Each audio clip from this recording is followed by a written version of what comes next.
Right, Forest fans, Max Newton here, giving you a quick review of Nottingham Forest 1, Luton Town 1 at Kenilworth Road. Um, I thought Forest actually made a good start for the first 5 to 10 minutes. Then we played really, really poorly for the next 15.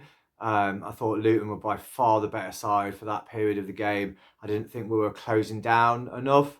We were giving them too much space. We were giving Ross Barkley too much space and time on the ball and weren't pressing high enough.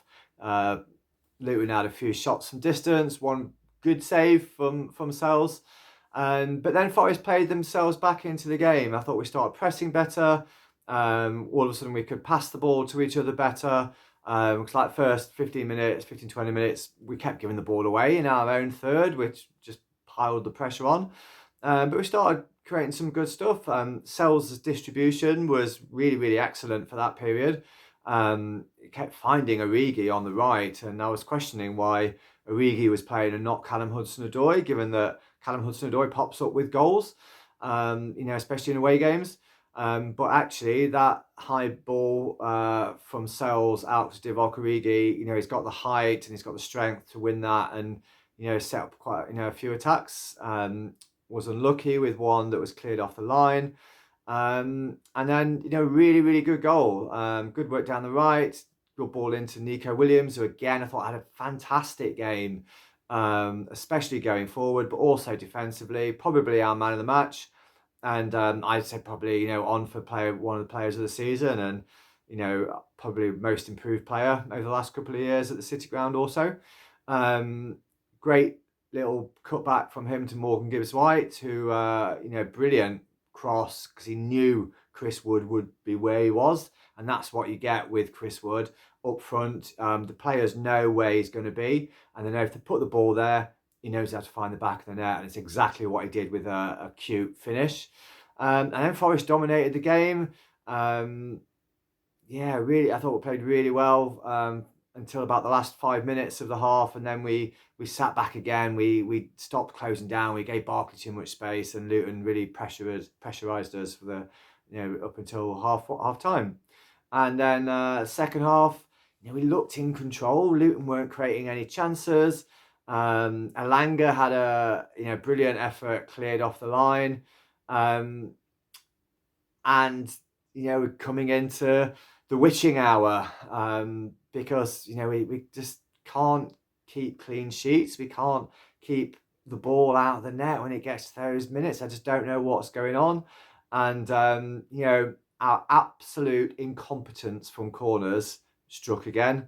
I think Felipe, a shocking attempt to win the ball. We don't win second balls from corners.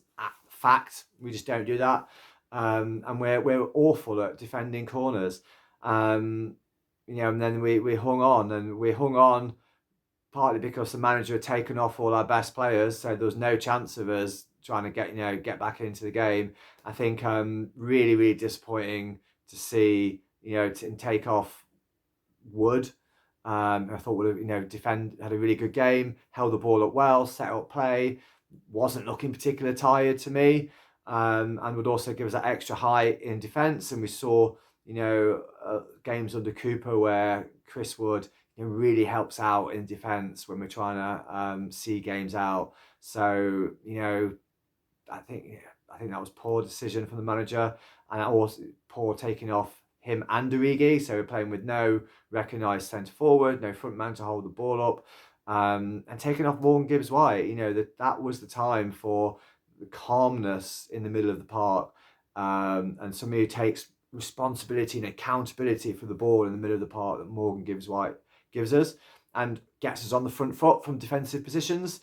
Whereas the substitutions that we made were like, yeah, we're not going to try anymore to score any more goals.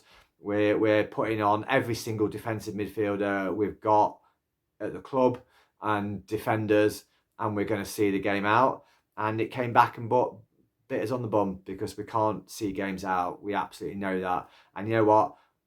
Those substitutions make it more difficult for us to see games out because of the change in formation and the change in mentality on the side that it brings to the side.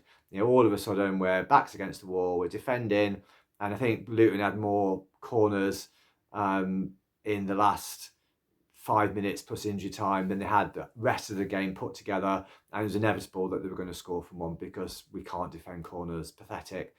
Probably actually, don't bring Felipe on to defend those situations. There's where you could have done with Joe Worrell and Scott McKenna, to be frank. Players that can put themselves about, be aggressive, make sure they win the ball, and make sure they head it.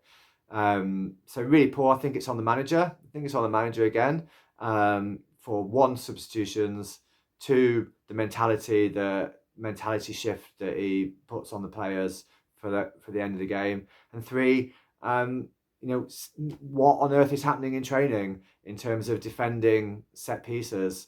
It's absolutely pathetic. We've got a warning in the first half. We know what they're like. It's absolutely pathetic. Nonetheless, it's a point. It's not a defeat, and this was an absolutely must not lose game.